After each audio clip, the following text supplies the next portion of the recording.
Security topic है हमारा आज और हम डिस्कस करने वाले हैं डिफेंस एक्विजिशन प्रोसीजर। मेरा नाम राहुल है। आज इस न्यूज़ को हम एनालिसिस करेंगे थोड़ा सा। और ये सितंबर के विजन आईएएस की सीरीज़ है जो आप देख सकते हो। ये पूरी प्लेलिस्ट है जो बन रही है। तो इसमें दो न्यूज़ है, एक तो डिफेंस एक्विजिशन प्रोसीजर जो हम अभी देखने वाले हैं। ये बेसिकली बात कर रहा है कि डिफेंस मिनिस्टर ने अभी अनवेल करा है डिफेंस एक्विजिशन प्रोसीजर डीएपी, जो कि 2020 का होगा। और इससे पहले भी हमने बहुत आगे देखेंगे कितने प्रोसीजर निकले हैं। सेल्फ रिलायंट फीचर्स जो है वो अलाइन करा है विजन ऑफ द गवर्नमेंट आत्मनिर्भर भारत। ये बहुत इंपॉर्टेंट है क्योंकि इंडियन डोमेस्टिक इंडस्ट्री को बूस्ट अप करने के लिए ये बनाया गया है। इसका अल्टीमेट ये एम है कि इंडिया को ग्लोबल मैन्युफैक्चरिंग हब बनाया जाए। इसका जो एम है ईज ऑफ डूइंग बिजनेस है और वो एम्फेसिस करता है simplification, delegation, reduction, timelines, making the process as industry friendly as possible. और ये बेसिकली अक्टूबर 1 2020 में आया था। ये सुपरसीड करेगा डिफेंस प्रोक्योरमेंट प्रोसीजर 2016 का। सबसे पहला जो डीपीपी आया था 2002 में आया था और वो पीरियोडिकली रिवाइज होता रहता है। और ये ग्रो ट्राई करता है कि ग्रो करे हमारी डोमेस्टिक इंडस्ट्री।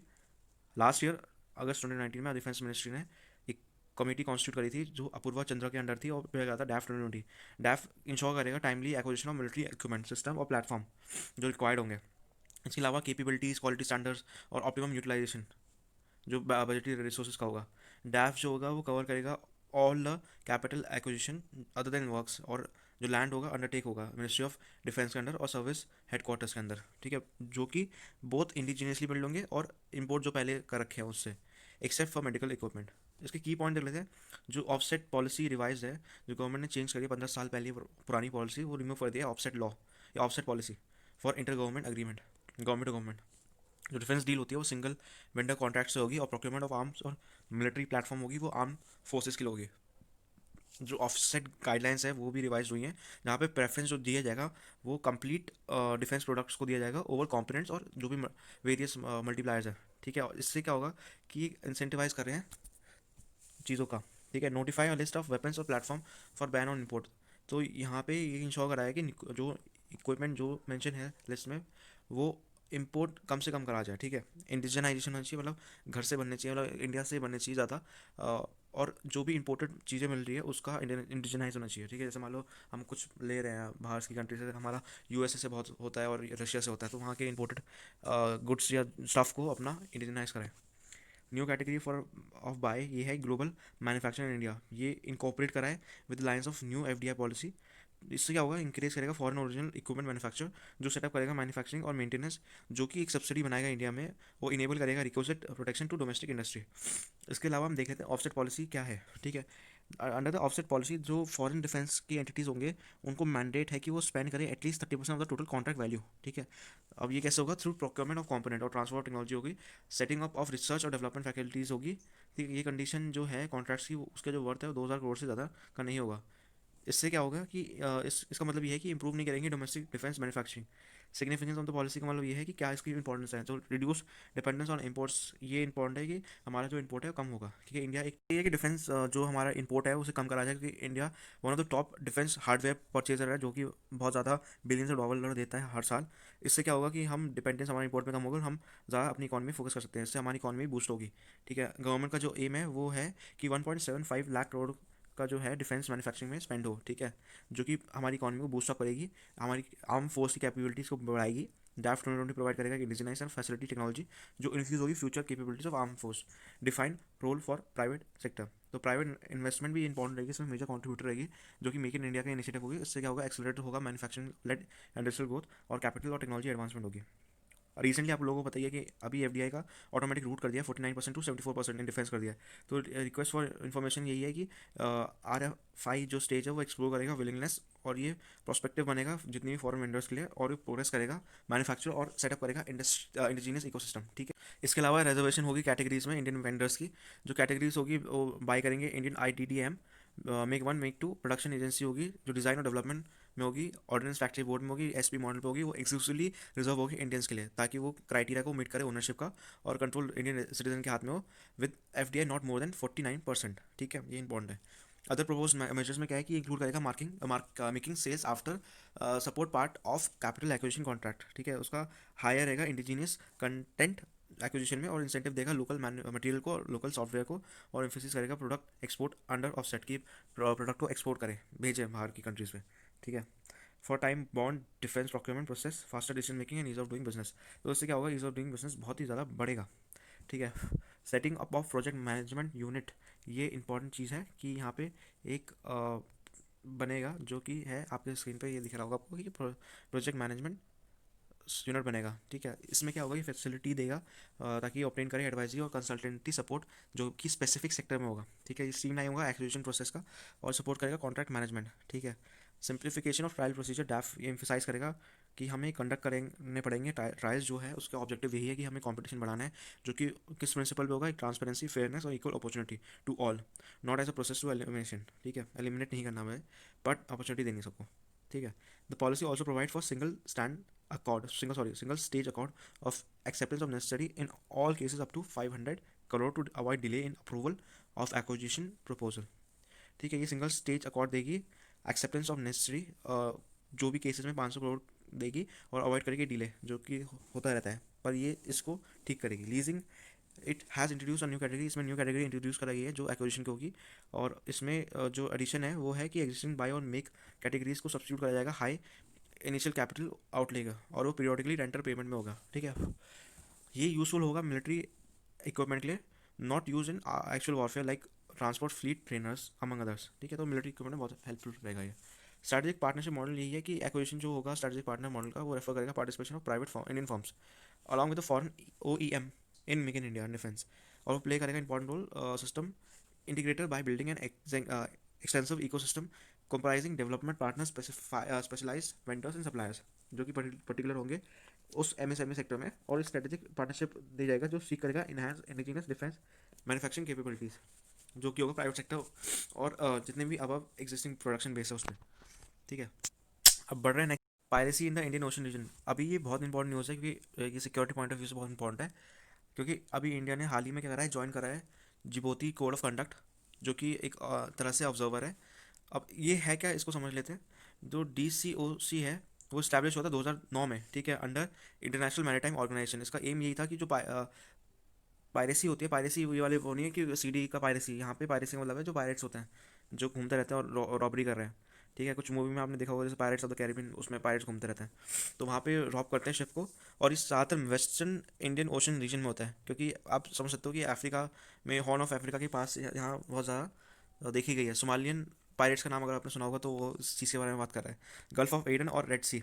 ठीक है, जदाई अमेंडमेंट सिग्निफिकेंटली ब्रॉडन करता है स्कोप ऑफ जिबोती कोड जो कि अडॉप्ट हुआ था हाई लेवल मीटिंग में जदेहा, जो ये जगह है सऊदी अरेबिया में 2017 में। ठीक है, ये कोड वहाँ पे इसको बहुत ब्रॉडन करा था। ये मेजर्स को अडॉप्ट करता है जो सप्रेस करते हैं इलिसिट एक्टिविटीज़ या जो भी आर्म्स ट्रैफिकिंग हो रही है या ड्रग्स में हो रही है, ट्रेड में हो रही है, legal trade and wild life और बड़ी सारी चीज़ें।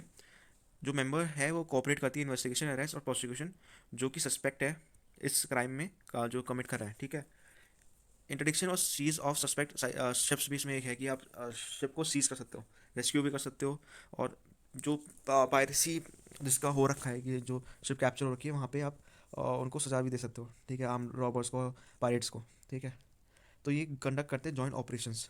ठीक है, ये ग्रुपिंग है जिसमें 18 मेंबर स्टेट है जो कि जॉइनिंग है Red Sea, Gulf of Aden, east coast of Africa. ठीक है, और जितने भी आइलैंड कंट्रीज है इंडियन ओशन रीजन में, इंडिया एक ऑब्जर्वर है और वो काम करने के लिए तैयार है। ठीक है, और इसका मेन एम यही है इंडिया का कि हम कोऑर्डिनेट करेंगे, कंट्रीब्यूट करेंगे, इन्हांस करेंगे maritime security in Indian Ocean region, क्योंकि क्या होता है हमारे शिप्स भी गुजरते हैं वहाँ पे भी खतरा है, इसलिए इंडिया का भी एक इंटरेस्ट है इधर। ठीक है, यहाँ पे आपको दिख रहा होगा ओवरऑल एनहांसमेंट इन इंडिजीनियस कंट्री। देख लेते हैं व्हाट इज पायरेसी और कौन सा एसोसिएट थ्रेट है और क्या स्टेटस है इंडियन ओशन रीजन में। तो आर्टिकल 101 ये यूएन कन्वेंशन का आर्टिकल है, ये बहुत ध्यान से आपने देखना पड़ेगा।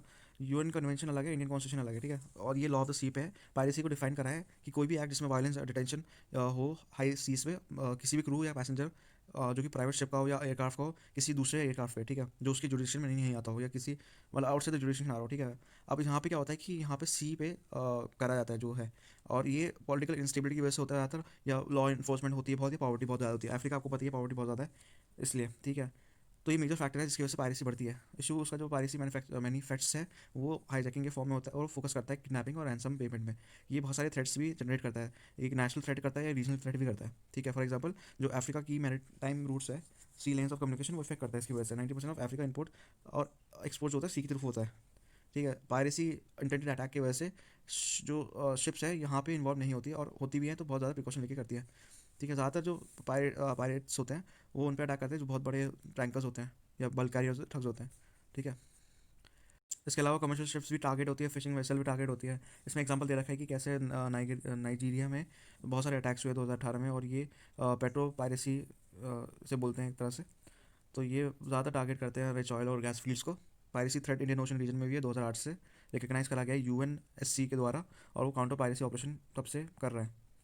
पायरेसी एक थ्रेट भी बढ़ता है ग्लोबल पीस एंड सिक्योरिटी, ठीक है, क्योंकि ओशन हर कोई यूज़ करता है, इसलिए ग्लोबल भी रहता है। थ्रेट ऑफ पायरेसी जो है पीक पे पहुंच गया था 2011 में, सॉरी, क्योंकि वहाँ पे 160 मेजर इंसिडेंट्स हो गए थे जो रिपोर्ट करे गए थे, ठीक है। सिंस 2013 नंबर ऑफ अटैक्स और हाईजैकिंग ड्रॉप हो गए हैं, और अगर बात करें 2019 में 2 ही लोग ने अटैक करा है जो रिपोर्ट हुए थे, ठीक है। कॉन्सिक्वेंस क्या है डिक्रीज इंस्टेंस के, कि जो जोग्राफिक बाउंड्रीज है वो हाई रिस्क एरिया जो है वहाँ पे जहाँ पे पायरेट्स होते हैं वो रिड्यूस करा गया है, क्योंकि क्या हो गया कि शिप्स में बुलेट बुलेट लेके चलते हैं लोग, जितने भी शिप्स के प्राइवेट शिप्स होती हैं वो अपनी सेफ्टी के लिए बहुत सारी चीज़ें लेके चलते हैं। High risk area reflects the area where the threat from piracy exist. तो एचआरए आपको पता ही है, हाई रिस्क एरिया वहाँ पे पायरेट्स बहुत ज़्यादा होते हैं। एचआरए जो है वो सेटअप करता है इंडस्ट्री ग्रुप जो शिपिंग की होती है और ऑयल इंडस्ट्री ऑर्गेनाइजेशन की होती है, ठीक है। तो यहाँ पे बहुत सारी इंडस्ट्रियल ग्रुप है, तो आप देख सकते हो। पर्पल एरिया रेफर करता है इन्फोग्राफिक, जो पहले एचआरए थे पर नाउ अभी कुछ कुछ इवेंट्स इसमें आते हैं जो रिपोर्ट होते हैं ज़्यादा, मतलब एचआरए अगर ज़्यादा एक्सट्रीम पे है तो ये उससे थोड़ा कम है, ठीक है। Among the seafarers affect from piracy, seafarer भी अफेक्ट होते हैं। अगर बात करूँ, half are from the Philippines followed by Indian, Ukraine, Nigeria. तो सी फेयरर्स का मतलब वही है जो समुद्र में मछुआरे जो बोलते हैं, है ना, उनकी बात कर रहे हैं। तो यहाँ पे बात करा गया है एक रिपोर्ट के, one earth future report, one earth future जो प्रिडिक्ट करता है कि जो रिपोर्ट हुई है वो ग्लोबल एनुअल में स्टेट ऑफ मैरीटाइम पायरेसी में बहुत ज़्यादा हुई थी। 2019 में रिपोर्ट कराया था कि जो while attackers have been falling substantially in some of the region in West Africa, they have been on the rise and are now more frequent than anywhere else. तो ये भी इम्पॉर्टेंट चीज़ है कि यहाँ पे अटैक बहुत ज़्यादा हो रहा है। 2018 में ये है कि वहाँ पे 112 पायरेट्स इंसिडेंट देखे गए वेस्ट अफ्रीका में, और एशिया में मलक्का स्टेट जो है मलेशिया और इंडोनेशिया को जो कनेक्ट करता है वो भी बहुत इसमें खतरा है एक तरह से, क्योंकि यहाँ पे हाई नंबर ऑफ अटैक्स देखे गए 2015 में। कॉन्सेंट्रेट एक्शन जो है वो रीजनल नेवी फोर्सेस देख रही है और रिड्यूस कर रही है इस प्रॉब्लम को, बट पायरेसी अभी भी है, ठीक है। Attacks against shipping in Caribbean और off the coast of Latin America वो भी राइज करा गया है। तो वेनेजुला जो है वो भी एक तरह का हॉटस्पॉट बन गया है पायरेट्स के लिए, क्योंकि वहाँ पे इकोनॉमिक और पॉलिटिकल अनस्टेबिलिटी रहती है। तो ये आप मैप देख सकते हो, ये आपकी स्क्रीन पे है, ये इंडिया है हमारा राइट में बिल्कुल। अगर आप पूरा लेफ्ट जाओगे तो ये आपको दिख रहा है पूरा एचआरए हाई रिस्क एरिया। तो अगर आप अफ्रीका की तरफ देख रहे हो तो ये हॉर्न ऑफ अफ्रीका बहुत ज़्यादा थ्रेट, मतलब बहुत ज़्यादा हाई रिस्क एरिया में होता है, ठीक है। तो यहाँ पे हमें भी बहुत समझ के रखना पड़ता है। और ये ग्लोबल मैप है जहाँ पे खतरा ज़्यादा है, तो आप देख सकते हो अफ्रीका में सबसे ज़्यादा है। आप लेफ़्ट और राइट में भी देख सकते हो। अगर साउथ अमेरिका में देखो तो वहाँ पे आपको दिख जाएगा, और यहाँ पे इंडिया में भी देख सकते हो। तो एफर्ट्स क्या है इंडियन गवर्नमेंट की, ये इंपॉर्टेंट है। तो large percentage of Indian trade जो होता है वो ऑयल और फर्टिलाइजर्स पे होता है, ठीक है, वो पास करता है गल्फ ऑफ एडन, ठीक है। तो इंडिया जो इंपोर्ट करता है गल्फ ऑफ एडन से रूट करता है, और उसका जो ऑर्डर होता है 50 बिलियन का होता है, और एक्सपोर्ट करता है 60 बिलियन।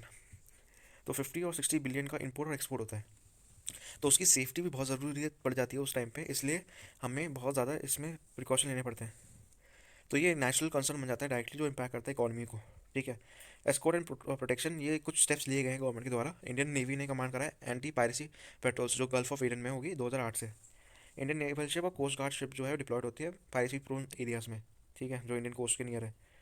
अराउंड 1000+ शिप जो है वो वेरियस नेशनलिटीज़ के एस्कॉर्ट होते हैं, और वो एंटी पायरेट होते हैं और पायरेसी अटैक को प्रिवेंट करते हैं, ठीक है।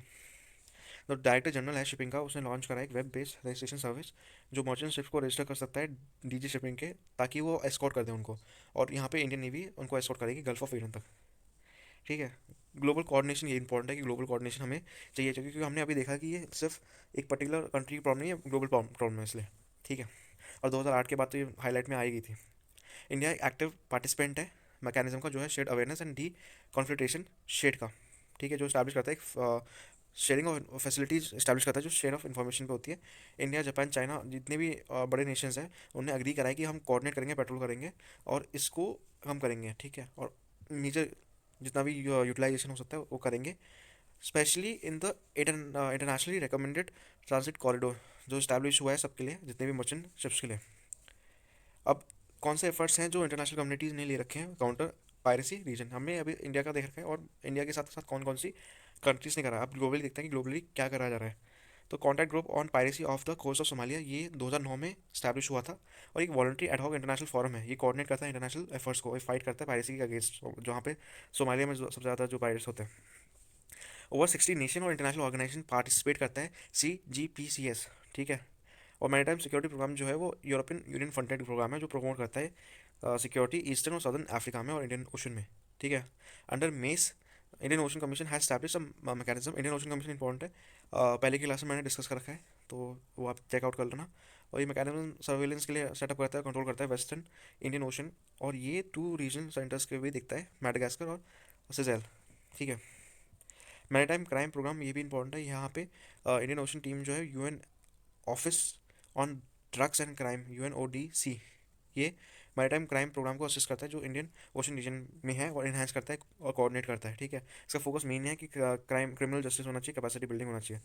इसके अलावा रीजनल पायरेसी प्रोसिक्यूशन मॉडल भी है, जहाँ पे एक लीगल फिनिश दिया जाता है ताकि वो काउंटर करे पायरेसी ऑपरेशन को। Under this model willingly prosecute करा जाता है, स्टेट को जो रिक्वायर्ड होता है इंश्योर करते हैं कि हम नेसेसरी लेजिस्लेशन करेंगे, प्रोसिक्यूट करेंगे पायरेसी को, और डोमेस्टिकली प्रोसिक्यूट करेंगे स्टेट को, जो फॉर्मलाइज करेंगे ट्रांसफर एग्रीमेंट, और नेवल फोर्सेस के देखेंगे जो ऑपरेट करेंगे counter piracy patrols Indian Ocean region में जो है।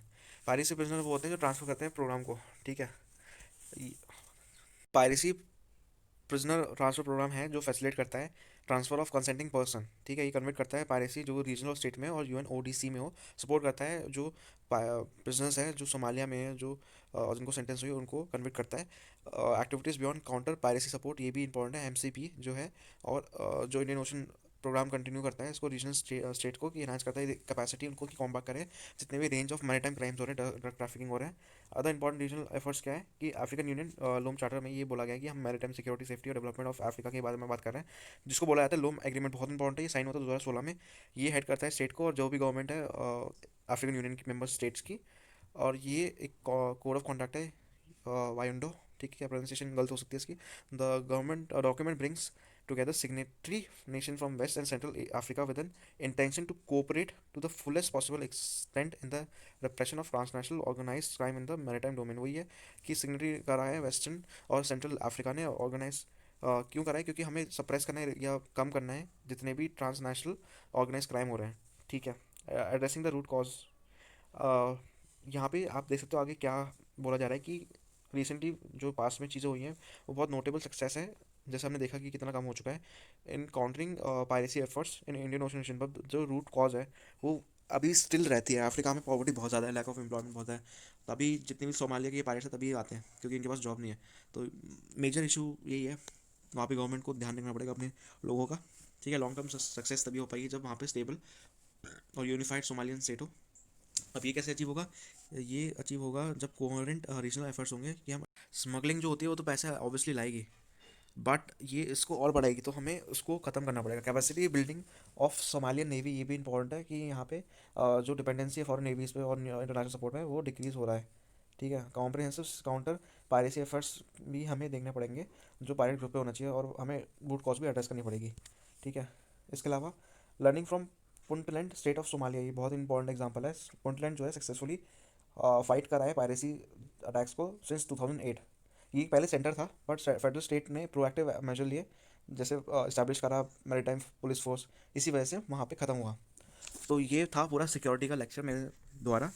अगर आपको मेरे एफर्ट्स अच्छे लगे तो लाइक शेयर सब्सक्राइब करें चैनल को। बाय।